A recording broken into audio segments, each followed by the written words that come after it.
They speak on television, they broadcast on radio, they've even been many of our prime ministers. But are the voices of these men truly being heard?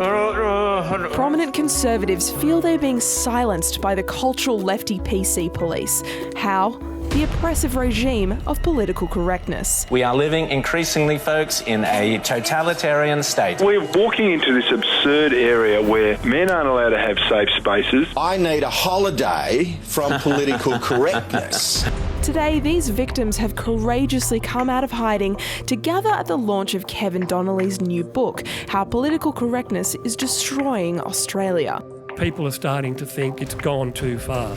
So I'm here to give a voice to the voiceless, to listen, heal, and hopefully understand members of this marginalised group.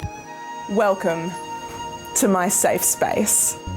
Kevin, thank you so much for being with me today and holding space with me. I really appreciate it. Thank you very much. This is a safe space. I can say whatever I want without being accused of being a racist, homophobic, transphobic, genderphobic, cisphobic, Islamophobic, ABC-phobic. I can see that there's a lot of pain behind those eyes, and I respect that. Who hurt you, Kevin? I was attacked on Twitter, in the Twitter sphere, on Facebook, in the media. Some universities, academics phoned me or emailed me. And I thought, well, why would that person go to all the trouble to say those nasty things? I'm so sorry that that happened to you. How would you define political correctness? Obviously, it's the opposite of political incorrectness. Insightful. Political correctness is whenever you feel uncomfortable by what I say. Shall we have a test? How did you get your job at the ABC?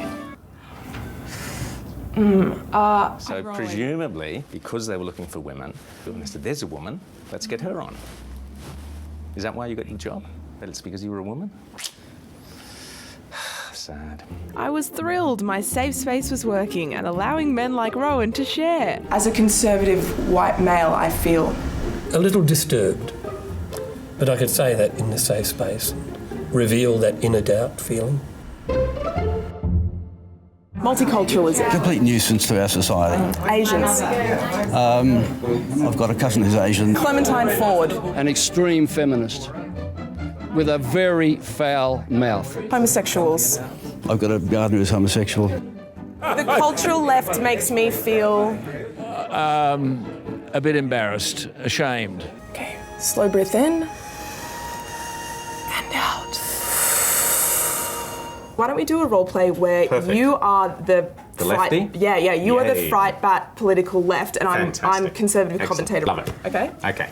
Gender fluidity is a myth and should be out of our schools. I wish you would not mock people's gender and sexuality, Hannah. You have no idea, Hannah, what we women have gone through. We're put down the whole time. We're never given a voice. We're never allowed to speak up. We're never allowed to say anything. I let my People wife like talk you all are the time. You Clementine, sit there, blah, blah, you blah. Let's talky, automatically have a job. Oh, I wish I was a woman You put me sometimes. I down. think I'd be a beautiful woman. If there was no such thing as political correctness, what would you like to say? Will the Muslims let me keep my clitoris? Powerful. Very feminist statement. There's nothing more feminist than your clitoris. Thank you for sharing. When was the last time you were shamed for being politically incorrect? Let me just check Twitter in the last 3 or 4 minutes, no doubt. I don't want criticism. I live in a world where I enjoy not having people criticising me. So if people criticise me, that disturbs my equilibrium and therefore I block them. In that moment, I finally understood. Just like anyone from a marginalised group, Rowan was afraid. They're all afraid. And why wouldn't they be? There's criticism all around them. Facebook, Twitter, sometimes even phone calls from academics. But I have a feeling that these men won't stop. They'll never stop talking and sharing the uncomfortable truths that the cultural left doesn't want to hear. If political correctness and the cultural left didn't exist, and you could say anything, what would you say? I would say after a good meal and a nice bottle of red wine shared with friends, I'd like to have a good cigar.